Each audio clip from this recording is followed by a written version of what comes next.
Another P.R.I.Z.E podcast. Thanks for coming back. Another week, another great guest. Mr. Terry Tucker is with us this week. How are you today, sir? I am great, Harvey. Thanks for having me on. I'm really looking forward to talking with you. Excellent. I love these. I love getting a new person every week. I pick up something new with each person I get. So it's always great to talk. Here's how I start every one of these episodes. I'm an expert at being me. That's the one thing I know that I can do for sure. Everything else I'm still learning. This is an opportunity for men to be comfortable to talk about our issues, our emotions, to be vulnerable, to just let it out. Because in this world, we're not really allowed to. We're supposed to hold it all in, rub some dirt on it and keep it moving. But here, say whatever you want, be comfortable. And I hope this podcast, gets a little fire burning in you so that if you feel the need to release, you're not holding in, you find somebody to talk to. So if nothing else with this podcast, please know, take this opportunity to find a friend, a mentor, anyone to talk to so that you don't have these emotions just kind of bubbling inside. Get them out. If it's not a friend, find somebody professional, a psychologist, someone to talk to. I can't prescribe, I can't diagnose. All I can do is just hope that this would lead to a conversation with someone. So I hope it works out for you. If nothing else, be open. And I hope this leads you in that direction. And with that said, Mr. Tucker, you ready to get started? Yes, sir, I am. Excellent. I like to start with, now they've already heard your bio, but I want to kind of get one from you. Could you give me a quick 30-second bio about you right now? Sure. I was born and raised on the south side of Chicago. I'm the oldest of three boys. You cannot tell this from my voice, but I'm 6'8" tall, and I played college basketball at the Citadel in Charleston, South Carolina. I have a brother who's 6'7", who was a pitcher for Notre Dame. Another brother who was 6'6", who was drafted by the Cleveland Cavaliers in the National Basketball Association. And then my dad was 6'5". So I always say that, if you sat behind our family in church growing up, not a prayer's chance you're going to see anything that was going on. But, our 5'8" mother was the boss. Didn't matter how big, tall, strong we were. And it was great. When I graduated from the Citadel, I moved home to find a job. I was the first person in my family to graduate from college. Fortunately, I found that first job, as you mentioned earlier, in the corporate headquarters of Wendy's International, the hamburger chain. Unfortunately, I ended up living with my parents for the next 3.5 years as I helped my mom care for my father and my grandmother, who were both dying of different forms of cancer. You've already mentioned my professional background, so I won't get into that. But finally, my wife and I have been married for 28 years. We have one child, a daughter, who's a graduate of the United States Air Force Academy and is an officer in the new branch of the military, the Space Force. Okay, quite a biography. I like that. Thank you so much for giving that up. Sure. Okay, so if you haven't listened to this podcast before, so I kind of came up with this mantra. The word is prize.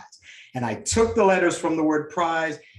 4 of the letters represent characteristics, things that I think are good for men and how we can be good people in this world. And I feel like each characteristic kind of leads to something good. The last letter is I, and that's the completion. That's everything. And from there, if you get everything else going, the I is completion. So we're going to go through that. The first letter in the word prize is P. The word is purpose. The definition for purpose is reason for which something is done or created, or for which something exists. So, Mr. Tucker, what is your purpose? I think my purpose has sort of changed over my life. I think when I was young, it was basketball. I ate, drank, slept. I was a gym rat. I was in the gym all the time. Then my purpose, I always felt, was to be in law enforcement. My grandfather on my dad's side was a Chicago police officer from 1924 to 1954. So he was in Chicago during Prohibition, when alcohol was outlawed in the United States, during the Great Depression, late 20s, early 30s, and when the gangs, Al Capone and those guys were shooting up the town. And he was actually shot in the line of duty with his own gun. It was not a serious injury. Okay. He was shot in the ankle. But my dad always remembered the stories that my grandmother told of the knock on the door of Mrs. Tucker, grab your son, come with us. Your husband's been shot. So when I expressed an interest in going into law enforcement, my dad was absolutely not. You're going to go to college. You're going to major in business. You're going to get out, get a great job, get married, have 2.4 kids, and live happily ever after in the suburbs. but that's what my dad wanted me to do. And so as I mentioned, when I graduated from college, my dad was dying of cancer. So I had two choices. Do I blaze my own trail, say, sorry, Dad, I'm going to do my own thing? Or out of love and respect for him, do I go into business? And if you look at my resume, my first two jobs were in business. And then I sort of joke, I did what every good son did. I waited till my father passed away, and then I followed my dreams. So I think that was my purpose, law enforcement. Eventually I got into it. And I think now, as I'm coming towards the end of my life, I think my purpose is to put as much goodness, positivity, love, motivation back into the world as I possibly can. That's good. That's good. Do you think the passing of your father, did it have an effect in your life, in you changing? I mean, because you jokingly say your dad passed and then you followed, what he wanted. Did it really affect it? Or do you think had he survived, you wouldn't have made that change? What do you think? Boy, that's a great question. I had a great time working at Wendy's, and then I became a hospital administrator after that. And I've met a lot of great people. I learned a lot of things, but I just, when I got up in the morning, it wasn't like, I can't wait to go find my purpose. I can't wait to go do this. And I guess maybe I should back up a little bit. A lot of times we think our purpose has to be our job. It doesn't. I mean, your job could be over here and that's what you do to pay the bills, but your purpose is over here. And I don't know, maybe it's to write or to paint or to be an activist or to volunteer, whatever it is. And especially with young people, I always say this, if there's something in your heart, something in your soul that you believe you're supposed to do, but it scares you, go ahead and do it. Because at the end of your life, the things you're going to regret are not going to be the things that you did. They're going to be the things you didn't do. And by then it's going to be too late to go back and do them. So I don't know the answer to your question. I mean, I think I would have eventually gotten there. I'm sure my father and I would have had, my dad was a big guy. He was 6'5", 250 pounds. I'm 6'8", 240 pounds. So, it would have been kind of like a sumo wrestling match kind of thing, so, but I would have hoped that my father and I could have come to a reasonable compromise, because I really felt my passion was to be in law enforcement. Okay. If you wouldn't mind, give us a little bit. What's it like? This is completely off the point, but you mentioned, and I find it interesting. So it's a bunch of men and mom is running the show. There's no doubt. What kind of household is that? When it's a bunch of tall guys walking around, but the 5'8" woman can just look at you a certain kind of way and to slow down. What growing up, what kind of household was that? So fortunately, my mother was always at the grocery store buying milk, because with four guys in the house, we were consuming food like there was no tomorrow. Right. My parents, I think, were great at making us understand the importance of family. That we were there to love, care, and support each other. And I kind of think what my parents really did was what I call divide and conquer parenting. It would be like, okay, Terry's got a game over here tonight, so dad's going to that. And Larry's got a practice over here, so mom's going to that. And so they were, we were constantly going in 15 different directions because of our athletics. And fast forward, when my dad was sick, I remember one night I said to him, I said, look, my youngest brother was in high school at the time and he had a basketball game. And I told my dad, I said, I haven't been to the gym in a couple of days. I'm not going to Brian's game. I'm going to go work out. My dad looked at me. He's like, no, you're not. I'm like, what? I'm an adult. I have my own job. What do you mean? No, I'm not. He's like, no, you're not. Your brother needs you. You need to go to this game and support him. And my dad was right. I was just kind of trying to, be big and tough and like, I don't need to do that. But it was wrong. That's what our family was about. Loving each other, caring about each other, and supporting each other. So I ended up going to my brother's game anyway. Of course, that's the right thing. Of course. Wouldn't have forgiven you if you didn't. Absolutely, you're right. We know that. We definitely know that. So obviously, it sounds like you grew up in a family, a loving family, very supportive one. Are there any particular habits? And I know in general, great family, we love, we support. Are there any particular things, maybe from your mother or from your father, actions or things that they did or said that you brought into being a parent yourself? I'm old enough to remember that when I was growing up, there were really only two ways to die. One was natural causes, and the other one was to talk back to your parents. So I mean, it really was. I mean, I literally grew up in a household where it was yes, ma'am, no, ma'am, yes, sir, no, sir. And we were expected, we were raised that way. And, we went to church every Sunday, and, family was important. But, I don't know if there was, I mean, my parents were involved, and I think today there are a lot of parents that want to be their child's friend. And that's a mistake. You're the parent for a reason. You got to make the tough calls. I mean, when your kid goes stomping up the stairs and slams the door and says they hate you, that's when you need to say, I'm sure you think you do, but I love you. And that's why I'm making this decision. So it was being involved in our lives. They knew who our friends were. They knew who our friends' parents were. There was none of this, I'm going over to Bob's. Oh yeah, sure. We don't know who Bob is. We don't know where Bob lives. We don't know Bob's mom and dad. I mean, I had a great group of friends, and we would all get together on the weekends. And we, I had like guys in the band, athletes, brainiacs. I mean, we had such a diverse group, and we'd sit around and play penny poker. And sometimes our parents would come down and like, hey, can I deal in a hand or something like that? And it was a great environment. We never got to the point where it was like, well, we need to go experiment with drugs or alcohol or anything like that. We had family started it, and then it just kind of filtered down into the friends that we had. And so I think just being involved in our lives was the main thing. That's good. One thing, and I talk to men, and being a father is an important thing to me, as we spoke of how I got kids. To me, there's a difference between being there and being present in your child's life. There are people who are just in the house, and then there are people like you mentioned who are in their child's lives, who are involved, who know what's going on.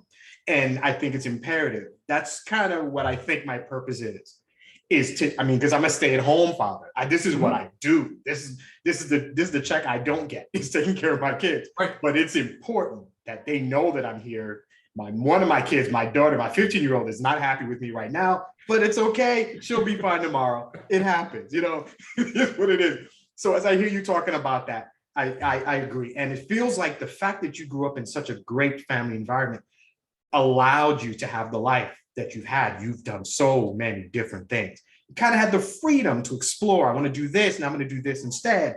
Maybe I like this, maybe I won't. And so I think you're very lucky to have that experience. So that's good. Oh, absolutely. I hands down, I'm not one of those cases where I had a bad childhood. I didn't. I had a great childhood, playing with my brothers and, playing athletics. It was, and you're right. I mean, my dad coached several of my teams starting out. And my mother would stay up, till midnight washing our practice uniforms and stuff like that, so that we had clean uniforms and clean jerseys, for the next day of practice. I mean, that's not saying I love you. That's showing you that I love you. That's it. That's so true. That's so true. So what I strive, I think what most of us strive to be every day, is to show it. We can say things, but we got to show it with action. Absolutely. I like that.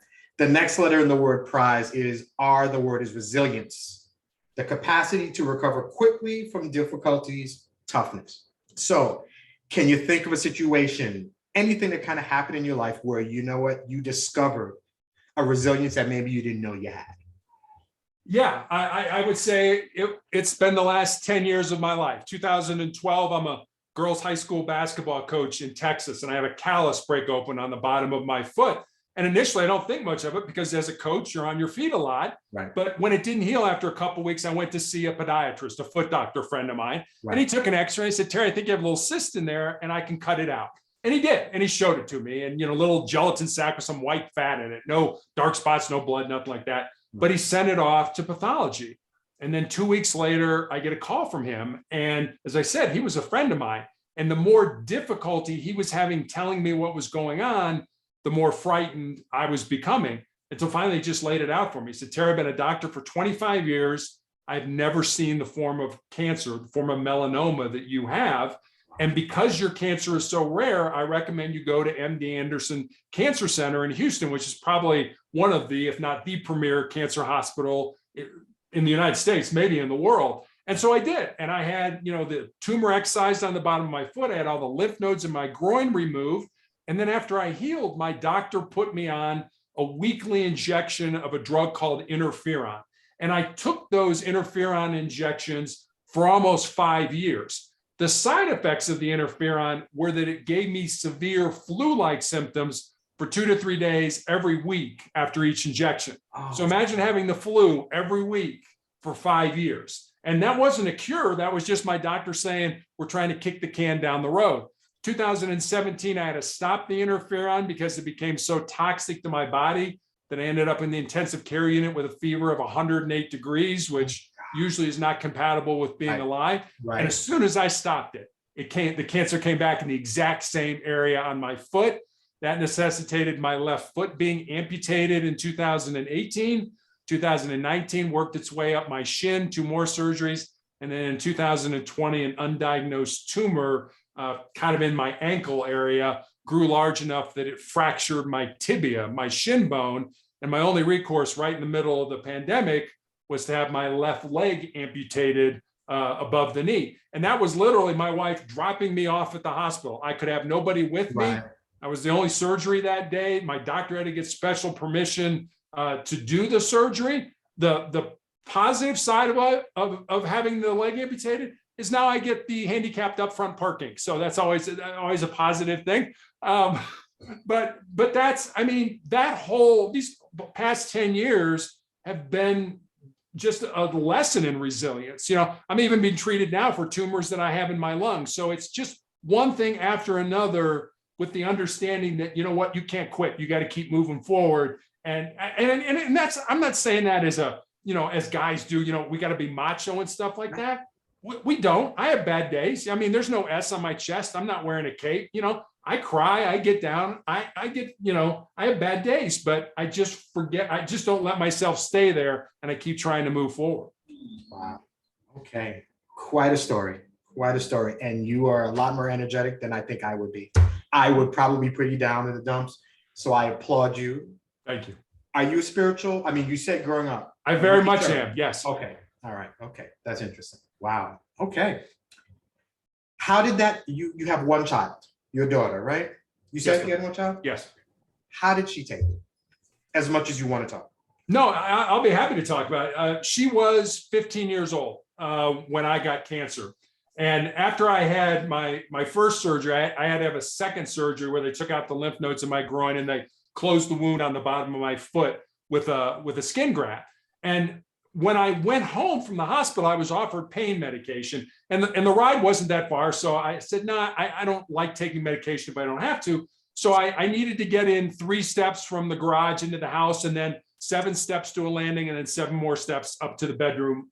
And I literally got to the landing, and I had 40 staples in my groin. So I had not taken any pain medication. By the time I had gotten to that landing, it felt like my groin was on fire. I was in agony. And I remember saying to my wife and daughter, you know, I just need to sit down here. I just need to rest. Well, I'm 6'8" and 240 pounds. My daughter knew that if I sat down, there was no way she was going to get me up. So literally, she grabbed me by my lapels, and my wife kind of pushed from the back, and they got me up the stairs. And I always remember that story. And the thing that impresses me most about it, and what I always say to people is, who in your life is pushing or pulling you towards your goals? Or maybe more importantly, who are you pushing or pulling toward their goals? And so, I mean, my daughter, she understands. I mean, it's been 10 years and stuff like that, but she's always been there for us. She and my wife, I would be dead long ago if it hadn't been for them. Again, growing up in an all-guy household, all-guy Catholic high school, military all-guy school, and then the most important people in my life are the women. So, I think God has a great sense of humor sometimes. Wow, that's a great. So you've got cancer, you're going through all this with your health. Were you sitting here thinking, this is kind of reminiscent of what was going on with your father? Because between your wife and your daughter, and you're like, wow, they may have to they're gonna have to start taking care of me. Were you thinking back to how you were doing with your father? I was certainly thinking about that. One thing that my father back in the 1980s had end-stage breast cancer, which in a man was incredibly rare. And they really had no idea how to treat it. I mean, they thought, well, maybe it's like female breast cancer where it's hormonal, and they removed my father's testicles as a way. Literally, it was like, let's throw something against the wall and see if it sticks. Right. But the thing I remembered about my dad is, he had end-stage breast cancer. He lived for 3.5 years with that diagnosis. And what I always remembered, and I kind of tucked in the back of my mind, is that I believe he lived that long because he had a purpose. His purpose was real estate. He loved being in real estate. And he went to work up to 2 weeks before he died. So when I got sick, it was like, oh, no. I'm not just going to kind of roll over and be like, whatever the doctor says. It's like, if I'm going down, I'm going down fighting. I'm going to down, I need to have a purpose during this time. And I think I have found that purpose being on podcasts like your show and putting out my message and saying, here's what I've learned. Hopefully you can learn something from me, because I'm probably not going to survive this. I have these tumors in my lungs that I've had since 2020. But let me end with this. One of the things that I think team sports has taught me is the importance of being part of something that's bigger than yourself. You realize as a team member that if you don't do your job, not only do you let yourself down, but you let your teammates down, your coaches down, your fans down, etc. And if you think about it, the biggest team game that we all play is this game of life. So every third week now I go for treatment with an experimental drug that probably won't save my life, but it may save the life of somebody else, 5 years from now, 10 years from now. And that's part of being, part of something that's bigger than yourself. Amazing. So true. That's selfless. I like that. And that's a good way of looking at it. And let's not say, you never know. I guess miracles can happen. You're going to be here. And I would imagine when you kind of have to think about life that way, that you appreciate every day, the time, opportunities to do anything. Have you, and you probably talk about this in your book and we'll mention it, have you done anything? Has your bucket list, have you been checking stuff off with? No, yes. You want to go to both? Okay. Yeah, exactly. Yeah, a little bit. I mean, I've always tried to, I have very few regrets in my life.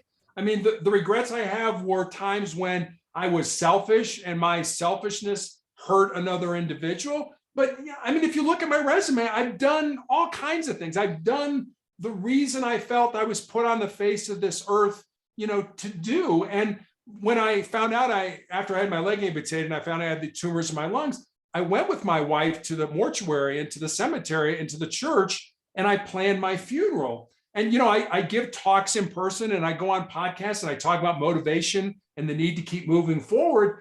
And when I let out that I had planned my funeral, I got some brushback from people who were like, don't you think that's kind of defeatist? And, I kind of looked at them like, well, the last time I checked, I think we're all going to die. I don't think anybody's working on a cure for life right now, so all of us are going to die, but not all of us are really going to live. And I'll end with this. I heard a Native American Blackfoot proverb years ago that I just love. And it goes like this: when you were born, you cried and the world rejoiced.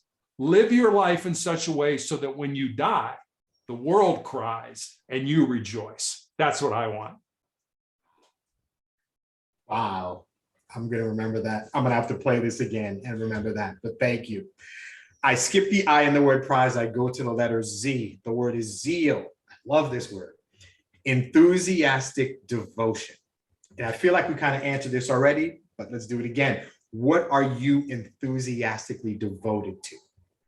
Life, my family, my God. I always, I talk about the three things that have really gotten me through cancer, and I call them my 3 F's, and they're faith, family, and friends. And it's funny when we start down the path toward a goal or an ambition, and we run up against an obstacle, we butt up against something and we quit.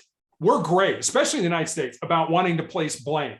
Very few people take personal responsibility for their own success and happiness. So, I've had people like, well, who do you blame because you got cancer? I'm like, what do you mean, who do I blame? Like, I don't blame anyone. Well, you must blame God. I'm like, and I started joking. It's like, no, I don't think God got up on a Tuesday morning, checked his to-do list and said, hey, Terry Tucker, cancer today. I don't think that happened at all. But I think God has given me the strength, the resources to get through this. So that's faith. Family, I've talked about when I had my leg amputated, my doctor wanted to start me on chemotherapy. And I was like, is it going to save my life? And he was like, probably not, but it might buy you some more time. And I'm like, well, I don't think I want to do that, but I'll go home and talk to my family. So I go home and start talking to my wife and daughter. My daughter's immediately, all right, family meeting. I'm like, family meeting? There's 3 of us. It's not like we got a board here or something like that, you know? So we sit around the kitchen table and we talk about how we individually feel about me taking chemotherapy. And then my daughter's like, all right, let's take a vote. How many people want dad to take chemotherapy? And my wife and daughter raised their hand. I'm like, wait a minute. Am I getting outvoted for something that I didn't want to do? And I remember back when I was in the police academy, our defensive tactics instructor used to have us bring a photograph of the people that we love the most to class. And as we were learning to defend ourselves, we were to look at that photograph because he reasoned you'll fight harder for the people you love than you will fight for yourself. Oh my goodness. So I took chemotherapy, not because I wanted to, but because I love my wife and daughter more than I love myself. So that's the family part of it. And then friends, I think you really find out who your friends are when you have a chronic or a terminal illness. And, you know, I've always said this, that, and I've done this a million times probably with people, where somebody's going in the hospital, even if it's something positive, like to have a baby, what do we always say? Hey, if you need anything, let me know. And that is the biggest cop out in the world. That's like, you know, sitting on the sidelines and pretending you're playing in the game. You know, I don't have time to have you figure out what you can do to help me. The same things you need to do at your house are the same things I need to do at my house. So don't just sit back and say, oh, if you need anything, I don't have time for that. Get involved. You know, go buy me a chicken for dinner tonight, or, you know, some cream cheese Danish for breakfast in the morning. Whatever it is, get involved and help me out just the best way you can. Loving this. You're talking about friends, and I usually have this question towards the end, but since you brought up friends, I'm going to bring it up now. I talk to a lot of men, and I've tried to figure out why we're so reluctant to talk about our issues, to talk about the issues that we have. And I think we don't really feel like we have a person, aside from family, significant other, parent, to talk to about things that are going on in our lives. So I kind of thought of this question. Do you have a person that if something were to happen right now, and it's not your wife and it's not your daughter, something happened right now that you could pick up your phone, call them, and you know that they would be there to help you right now? They'd help me bury the body, so to speak. Yes, I do. I think that's one thing, you know, being in law enforcement. I mean, you don't like everybody you work with, but you know darn well when they come on that radio and start screaming for help that you're going to go 90 miles an hour to go and help them. So I have my former partner and one of my SWAT team buddies that I know. And then there's a gentleman down the street who absolutely I would call if I needed something. But there's also a neighbor here that if I start talking about, you know, well, I planned my funeral and stuff like that, he's like, nope, can't deal with that. And we'll walk away from the conversation. Right. So I think that's very important. And I think you make a good point. And I was thinking about this when you were talking about your disclaimer. When I was a hostage negotiator, a lot of what I dealt with were men, and 99% of the people we dealt with were men that, you know, had some problem that over time got to a point where, think about it, if you're talking to me and your house is surrounded by the police, you're probably having the worst day of your life. Yeah. And those people didn't seem to have anybody, like you said, that can, you know, that they can talk to. And I always tell people, you know, because people are a little hesitant, especially if they don't understand it, that, you know, if you think somebody's going to hurt themselves, if you think somebody might commit suicide, ask them. And they're like, well, I can't do that because I might put that notion into their mind. You won't. You will not put it in their mind. If they're thinking about it and you ask, you're opening the door for them to get help. They're like, oh my God, thank you. You just threw me a lifeline. Maybe I won't do it because you cared enough to ask. And if they're not thinking about it, they're going to just tell you you're an idiot. You know, it's like, no, I'm not going to do that. You're an idiot. Why would you say that? So you're not going to put the idea into their head, but you very well may throw them a lifeline that they desperately need. That's good. That's good. I like this question because I don't think we men all have one. I don't think we all have like that number one, that person who I know would either sit on the phone with me and listen to me cry about something for 3 hours, or listen to me just BS about my relationship or my job or the fact that my Knicks are a terrible basketball team, whatever, just something I want to complain about. And we don't have that. We don't have that vessel. We don't have that release. And I think that's really important for our psyche, just for our mental health. So I totally agree with you. Oh, it's Absolutely. incredible. So important. Yeah. The last letter in the word prize is E. The word is expectation. A strong belief that something will happen or be the case in the future. So you are in a situation with your life where you're looking your mortality in the face. Seems like you're handling it. But what are your expectations for the next few years as you're living? What do you have any? Do you plan like that? Are you more day to day? What do you like? I really am more day to day. I sort of joke, I didn't have the good sense to die in 2021 when, I probably was supposed to do that. Right. I had my doctor recently show me my CAT scan from back in 2020. And I have no medical background. And so, but I'm like, well, that kind of looks like a kidney. I'm good that way. But I had fluid all around the pleural spaces in my lungs. I had these big tumors in my lungs. And I looked at that, and I looked at my doctor, and I was like, how was I alive? And he kind of shrugged his shoulders and was like, I don't know, which said to me that God's not done with me yet. When I die, how I die, where I die, way above my pay grade. I don't get paid enough to worry about that. So I don't think about it too much. I just realized that, and I don't know, maybe this is true with you. I've there's that old joke that says when we talk to God, it's called prayer. When God talks to us, it's called schizophrenia. So God has never talked to me. I don't ever want to, make you or your listeners think that God has ever talked to me. But I think what God does is he puts people in our path that make suggestions to us, and I think I'm smart enough to realize when enough people say, hey, you ought to write a book. Hey, you ought to write a book. Hey, you ought to write a book. As much as I'm like, I've never written a book before. What are you talking about? Or, you should start a blog. I'm like, blog? I'm old. I can barely turn my cell phone on in the morning. What do you mean start a blog? That when that happens, I think that what God does is put those people in your path, and then you have a choice. You could be like, it's God like, yeah, I think you ought to do this, but it's your choice. If you don't want to do it, that's fine, And I think enough people over my life have done that I've paid attention to, yeah, maybe I ought to do that. Maybe I ought to try that. Yes, it's new. Yes, it's scary, but that's okay. The only way we're going to grow is if we do things that are scary. And I try to do that every day. Do one thing every day, doesn't have to be a big thing, that makes you nervous, that scares you, that is potentially embarrassing. Because if you do that small thing every day, when the big things in life hit, and they hit for all of us, we lose somebody who's close to us, we lose our job, we're living out of our car. We've all heard the stories. If you do those small things every day, when the big things hit, you'll be much more resilient to handle them. So very true. So true. This podcast is my scary thing. Yeah. I do it with my wife. So we have one together. Okay. But I'm like, I want to do one of my own. Oh my God, it's me and a camera and nobody else to bounce stuff off, but I'm going to do it. Either it's going to work out or it's not, but at least I tried. So I agree with you entirely. The last letter in this word prize, it is I, and it has no intrinsic meaning.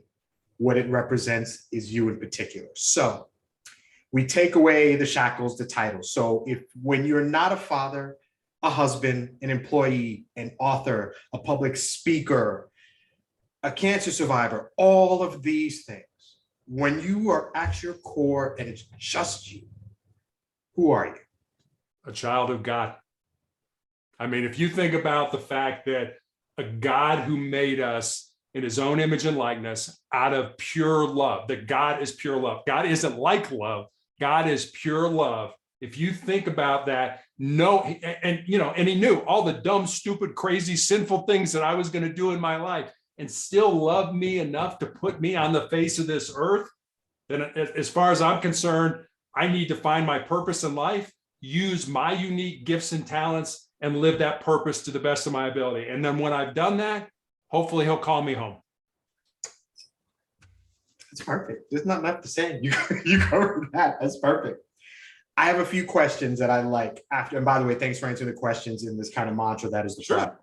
So here are my questions just to kind of end this.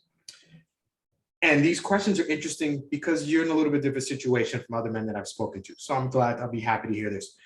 What are you afraid of that you cannot control?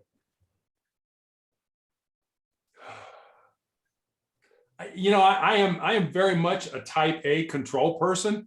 So I'm afraid of not being in control. And that is hard for me. I'm used to, as you know, in law enforcement, we're going to win.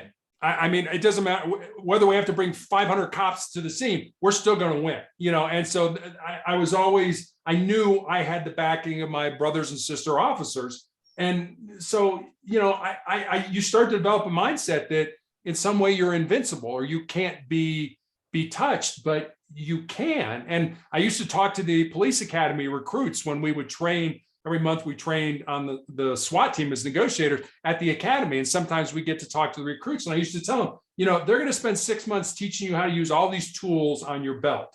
But the two most important tools you bring to this job are your brain and your mouth. What you say and how you say it can turn a yes person into a no person, or a no person into a yes person. And if you're here, pardon my French, to kick ass and take names, then you need to find another profession. Because you're going to eventually run across somebody out in the street who's bigger, stronger, tougher than you are. And not only are you going to get hurt, you're probably going to get the rest of us hurt too. So control is something I have a hard time dealing with. Okay, other side of the coin. What are you afraid of that you can control?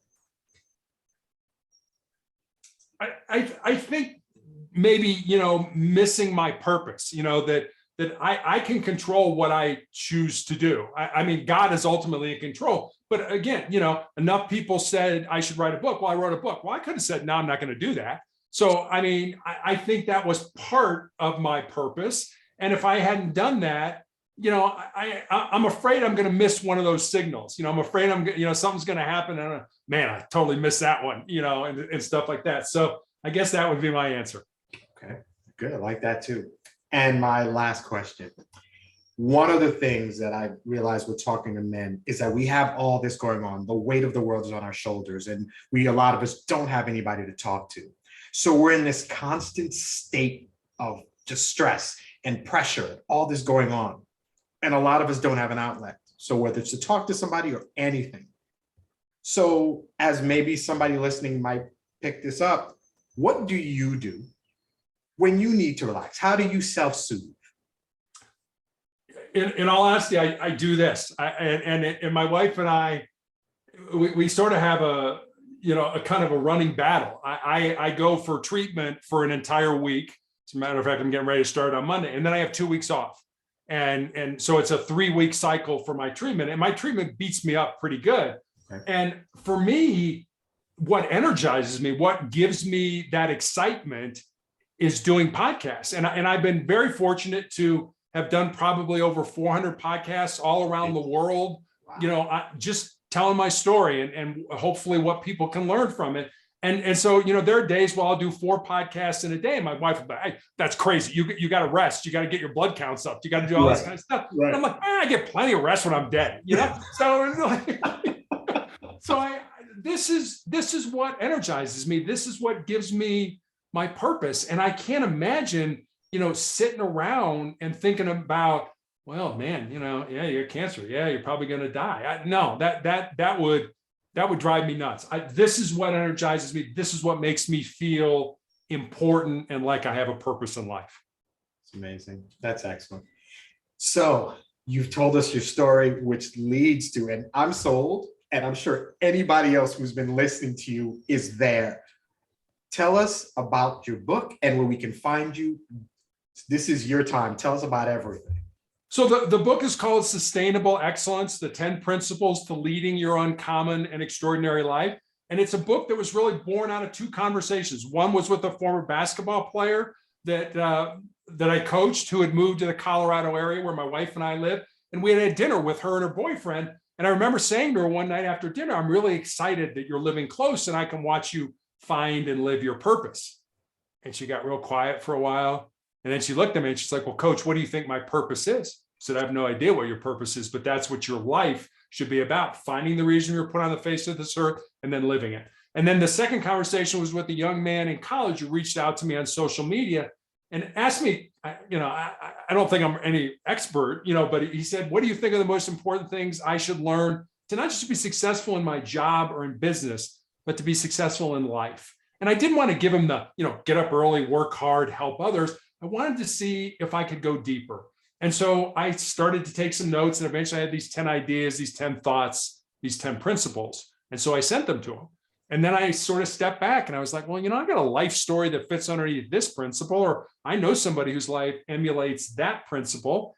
And so literally during the 3-month period where I was healing from my leg amputation, before I started chemo for the tumors in my lungs, I sat down at the computer every day and I built stories, and they were real stories about real people and real events. I built stories underneath those principles, and that's how sustainable excellence came to be. And you can get it anywhere. You can get a book online. You can get it on Amazon, BarnesandNoble.com, Apple iBooks, wherever you do that. So that's the book. And then I have this blog, Motivational Check, where I put up a thought for the day every day. With that thought comes a question to see maybe how you could apply that thought in your life to make your life a little better. On Mondays, I put up the Monday morning motivational message, which is usually a video or a story of some kind. And you can leave me a message. You can get access to my social media sites. It's all at motivationalcheck.com. Fantastic. Fantastic. It's been an honor speaking with you, Mr. Tucker. I'm motivated just hearing your story, and makes me appreciate life that much more. And I hope as you can progress and I progress with this, if you have time, that we can speak again, and maybe we can just get an update on how you're doing. And when you write your second or your third or your fourth book, we can talk about that too. But well, Harvey, thank you for having me on. I always say it's good people like you that allow me to come on and tell my story. And hopefully between our conversation, we're going to make a difference in somebody's life, that listens to this. And if we do, today's been a good day.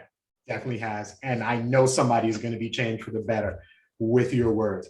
I end every podcast with a quote because I love quotes. I always feel like people have lived lives and they've come up with inspiring words, something that fit the situation. So I just kind of look and I kind of find things. And this is what I'll go with for you, and you tell me if it works for you or not. Sometimes we're tested not to show our weaknesses, but to discover our strengths. I love that. I feel like it kind of fits you. That's a great quote. I feel like it kind of fits you. I couldn't find an author. I just liked it. And I always like to tell you who it is, but I just think it's important for life. And I feel like it represents you too. Thank you again. I really appreciate your time. This was Thank you, Harvey. I appreciate it as well. And to thank you all the listeners for listening to the Men Are the Prize podcast, where your inner monologue is revealed. This was fun. I'll see you next week.